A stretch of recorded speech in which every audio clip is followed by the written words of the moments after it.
And it's a good early Sunday morning. Welcome to Church of the Total Man. Get your coffee. If you have a Bible, open up to Proverbs chapter 7 and read along with me. And welcome to Church of the Total Man. Chapter 7 opens up, and there is a little title for the chapter. And guess what it is? It says, Warning Against the Adulteress. I find that kind of interesting, where it seems like, because this is teaching men, it seems like there's a lot of focus so far on the one thing that gets a lot of us men into trouble and feeling despair. This is a light for our path. It really is helping us find direction, isn't it? Warnings against the adulteress. Let's just read here. My son, there we go again with my son. Keep my words and treasure up my commandments with you. I would say stack up what you learned. What is your wisdom stack? Do you know how to act when you encounter certain things? If you don't know, you can't stack that information up. If it's not on your hard drive, literally, if it's not here, you don't know. So this is teaching a son. It's a father teaching a son what he knows to be true about life. Keep my commandments and live. Keep my teaching as the apple of your eye. Bind them on your fingers. In the past, we've heard bind them around your neck like a necklace. Put them on your heart. Now it's saying bind them on your fingers. So we worked our way in. Now it's working its way out. Think about this for 1 second. It now is helping us control, manage, and inspire the things that we do. Hands represent things that we do. Bind this wisdom on your fingers, like a ring. Remember the necklace. Wear wisdom around your neck, like a necklace. It's always there. Now it says, put them on your fingers. Put wisdom on your fingers. Write them on the tablet of your heart. Say to wisdom, you are my sister, and call insight your intimate friend. Can you imagine? Your best friend is insight. Like you know what to do in any situation. Your situational awareness is at 100%. To keep you from the forbidden woman. We've heard that phrase before, the forbidden woman. From the adulteress with her smooth words. Over and over again, we are hearing about the smooth words of a woman. And we think we're smooth, right? For at the window of my house I have looked out through my lattice, and I have seen among the simple, I have perceived among the youths a young man lacking sense. And he's just giving a scenario, typical social scenario. He sees a young man lacking sense. Passing along the street near her corner, taking the road to her house in the twilight of the evening and at the time of night and darkness. What does night and darkness represent? And I'm not going to be talking about all kinds of symbolism that is very subjective. Like it could mean one thing to one person and another thing to another person and another thing to another person. What I want to come forward with is the plain meaning when I read here. Like, what is the first thing that jumps out? Where you don't need to know Hebrew, where you don't need to know ancient texts.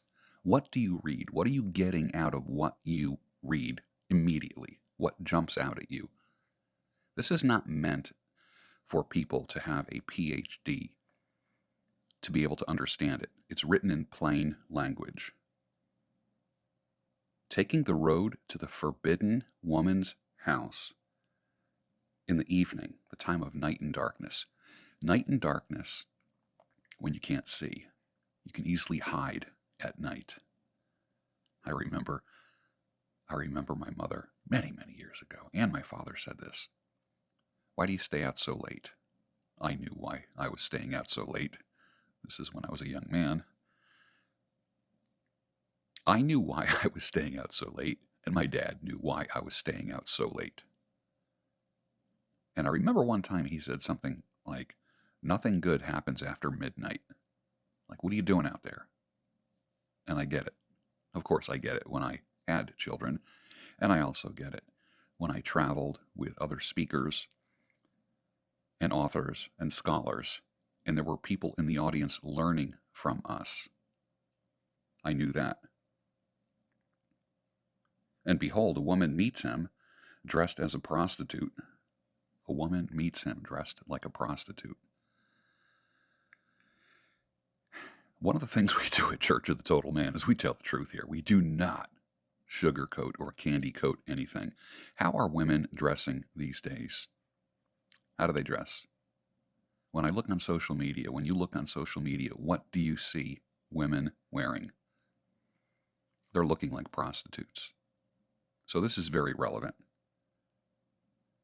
And wily of heart, in other words, with other intentions.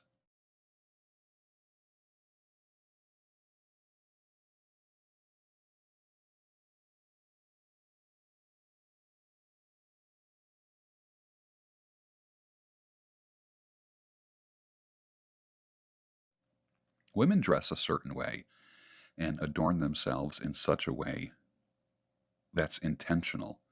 We might not be intentional in the way that we dress, but women certainly do. Women take time to get ready, don't they? Remember the story when I asked a girlfriend, why does she take so long to get ready? And her answer was, I want to keep you coming back. She knew the power of how she looks draws me and keeps me. And at that time, I liked that answer. It kept me coming back. It kept me attracted to her. I used to exchange videos with a woman, like you would exchange texts from a woman. The videos during the day, like, hi, it's me, just stopping by to say hi, looking pretty, hair done, and adorned, makeup, the way she dressed during the day. She used to send me videos and pictures of her outfit of the day, and I loved that. I actually enjoyed that. And then, many times at nighttime, I would get the wash the makeup off the face and put on pajamas look video. Just stopping by or just saying good night, hope you have a good night, or the good morning video with no makeup, just laying in bed holding the phone out. I always thought that women without makeup look beautiful. Does makeup enhance a woman's look? It does, but it also changes a woman's look. It's a mask, so to speak. It's not her. I know some women that won't leave the house without makeup on. Dressed like a prostitute, wily of heart, in other words, other intentions. Women do look different when they wake up or after they wash their makeup off. They look different than that scenario as compared to going to work. There's a work look, and then there's a going out look. You know what I'm talking about. Literally the looks that they can change. They can go from businesswoman to look at me and be attractive and draw you and keep you. I want to keep you coming back.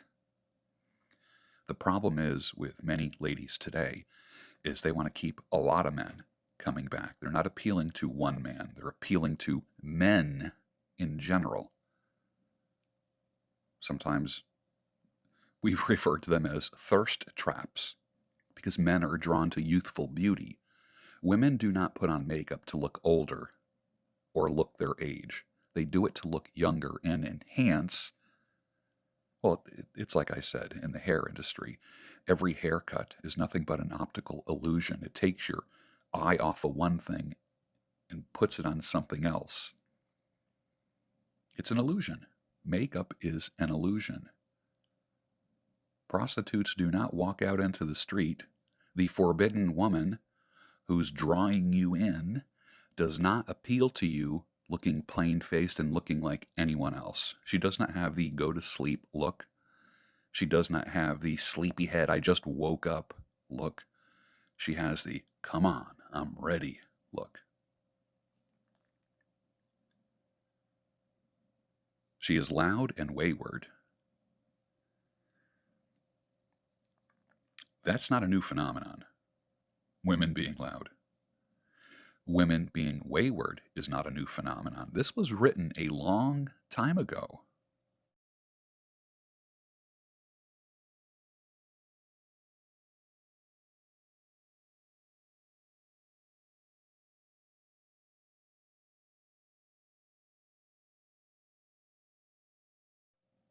Wayward meaning off the path of righteousness. Her feet do not stay at home. Now in the street, now in the market, and at every corner, she lies in wait. Women do that now. Women do not dress to attract or keep their one man, their husband or boyfriend, attracted. When a woman puts herself in a certain type of clothing, makeup, the way she wears her hair, it's to attract. It's like dropping a drag net while you're fishing versus just putting a worm on a hook and casting it out to catch one fish. Women now dress for 100 men. They dress for the eyes of 100 men, not for one man. They don't dress, in other words, I remember I had a girlfriend once that would say, I just got my hair done, or I just got my nails done, and show it to me and say, I hope you like it. And I do have to say that it made me feel like it was for me. It was for me. Like, what color do you like? Like she would ask. And consider me. That's putting the bait on one hook.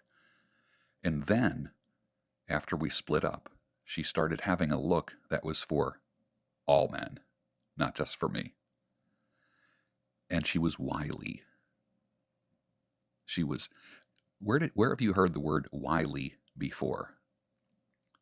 Without a solid man, a solid good man in a woman's life, a woman can be wily.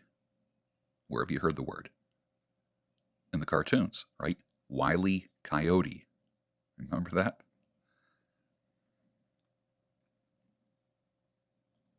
She lies in wait. She seizes him and kisses him. So she's the aggressor, but he makes himself available to her. And with a bold face, she says to him, I had to offer sacrifices, and today I have paid my vows. Now I've come out to meet you. So she did her housework. She did what she had to do. She went to her job. She completed her duties for the day. But now I've come out to meet you, to seek you eagerly, and I have found you. Women know what makeup and dress does. It attracts men. Women don't dress for themselves. They dress to attract men. Most women do. That is why, in the age of social media, women are such attention beings. I'm not going to say the other word. They live for attention, and social media appeals to that attention seeker in every woman.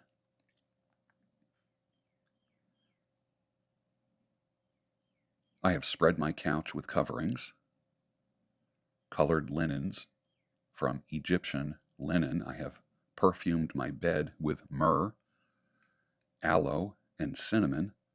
Come, let us take our fill of love till morning. Interesting. In other words, come stay the night. Come stay the night. I prepared my bed, my couch for you. She adorned herself. She made her face look different, attractive.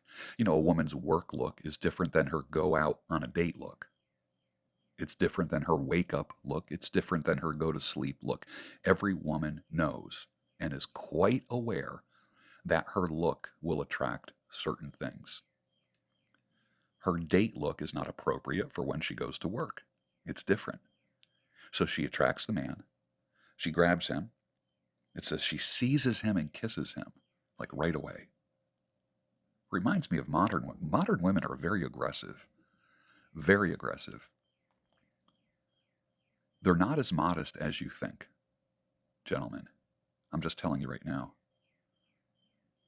And of course, at Church of the Total Man, we keep it real here. Come let us take our fill of love till morning. In other words, let's do this thing all night long. I prepared. Let us delight ourselves with love. Now here's this. For my husband is not at home. He has gone on a long journey. He took a bag of money with him. At full moon he will come home. And with much seductive speech. Well, let's rewind that a little bit. Married women are doing this. The forbidden woman. Now, we talked about single, available women doing this. Also, it's mentioning married women who, quote unquote, belong to another man. Women are skilled at seduction. Men have to learn seduction. It's amazing. I've heard some people say, oh, you have to read The Art of Seduction. You know, that book was written for men. There is no woman reading The Art of Seduction. It's only men that do that. Women know exactly what it takes to seduce a man. With much seductive speech, she persuades him. With her smooth talk, there's that word smooth again, she compels him. This is why I tell men all the time, believe what a woman does, not what she says. 9 times out of 10, they are two different things. With seductive speech, she persuades him. With her smooth talk, she compels him. And then, the result is this. All at once, he follows her. Who picked up who here? I mean, he was open to being picked up, right? But think about it for 1 second. Who picked up who here? Both people were expecting something. Both people had expectations for the evening. And it happened. That's the good news and the bad news. Imagine if you were married to a woman like this. How many here have been through divorce? How many guys have been through divorce? How many men here, your wife cheated on you? This is talking about your wife right here. How she seduced other men. And then all at once he follows her as an ox. As an ox goes to slaughter. We've talked about the slaughterhouse before, haven't we? In what area? When we talk about marriage. Now, I'm not anti-marriage, but I will tell you this. Marrying the wrong woman is going to a slaughterhouse. Same thing. As an ox goes to the slaughter, or as a stag is caught fast, till an arrow pierces its liver, as a bird rushes into a snare, a trap. It's a trap. He does not know that it's going to cost him his life. I pick up on certain things. The chapter 7 started with, my son, keep my words. Now it just made a shift. It says, and now, O sons, plural, listen to me. Be attentive to the words of my mouth. Let not your heart turn aside to her ways. Like, don't be seduced. Don't let it happen. Make yourself unseducible. Do not stray into her path. For many a victim has she laid low. That's a nice way of saying it. And all her slain are a mighty throng. In other words, there's a trail of bodies behind her. Does that sound familiar? How many times have you heard me say, and in the men's community, people talking about body count? Here it is right here. Many a victim she has laid low, and all her slain are a mighty throng. In other words, there's a lot of them. There's a lot of them. Forbidden women have had many, many men. They know exactly what they're doing, and it's systematic. seduction, we like to say that success leaves clues. So does seduction leave clues. What she did, that's why it's important to date long, marry slow. Very, very important. You know why? Because you see patterns, and patterns don't lie. What she did with other men, she will do exactly with you. But because you're all horned up, because you're full of desire, because you think, this is about me, she must like me, this is the woman of my dreams, I've never met anyone like her, that we put down our guard, don't we? We forget that necklace of wisdom. We forget that we have it bound in our heart. And now it's bound to our hands. We need even wisdom with our body. Wisdom needs to control our body. Wisdom and insight. It's not just a mental process, it's a physical process. Where we go, what we do, what our hands do, what our hands touch. We need wisdom with everything in life. The direction. Remember a few chapters ago, it said, ponder the path of your feet. Now, this is almost like it's saying, ponder the path of your hands. Her slain are a mighty throng. In other words, there's a trail of bodies. Are you hearing that? She has a trail of bodies.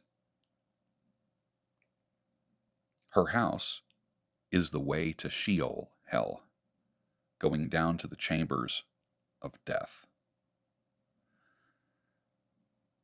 Gentlemen, do not be seduced by smooth words. Do not be seduced by a wayward, wily woman. Do not be seduced with how pretty she looks. Women can change their look and attract different things. In the same way, a man can attract something when he works on himself, something different. That's why if a man goes through a divorce, one of the things I always say is start hitting the gym. Start hitting the gym for your own self-esteem, for your own sanity, clarity, and reason, and start building a new body, and that takes time. Versus a woman who can go into the bathroom, pull out some makeup, work on herself for 5 or 10 minutes. We might have to work on ourselves for 5 or 10 months. She could work on herself for 5 or 10 minutes and completely change her look from housewife to corporate girl to here I am, ready for you. What do you want? You know what to avoid. And many men are so desperate that they fall into this trap, not victim. We don't do victim talk here. They fall into this trap. I call it the beauty trap. And that's what Proverbs chapter 7 talks about, is the beauty trap. You need wisdom to not fall into that hole and to be drawn in by smooth words, the makeup, the seductive clothing. And then, in a very extreme example, it says, she seizes him and kisses him. And what does that lead to? A trail of bodies. Dude, if it happened to 100 other guys before you, if it happened to 5 guys before you, it doesn't matter. It happened to other men before you. And one of the biggest lies that we tell ourselves as men is this: I am different. Sir, you are not different. You have the same vulnerabilities and weaknesses that all of those slain men had, who were lured in to the smooth words of the wily woman. I hope you learned something today on Church of the Total Man. Pray this prayer as you're taking your walk. Lord Jesus Christ, Son of God, have mercy on me, a sinner. And I'll see you next week on Church of the Total Man as we go through Proverbs chapter 8. I'll put links below so you can get yourself a hardcover book, a Bible. You can pretty much just kind of split the book in the middle and you're going to find Proverbs. There it is. What is this? Proverbs chapter 11. Next week we're doing chapter 8. And what is the title for 8? The title for chapter 8 is called The Blessings of Wisdom. In other words, the benefits of listening to this teaching. There are benefits to it. We saw the warnings. Now we're going to see the benefits. See you next week.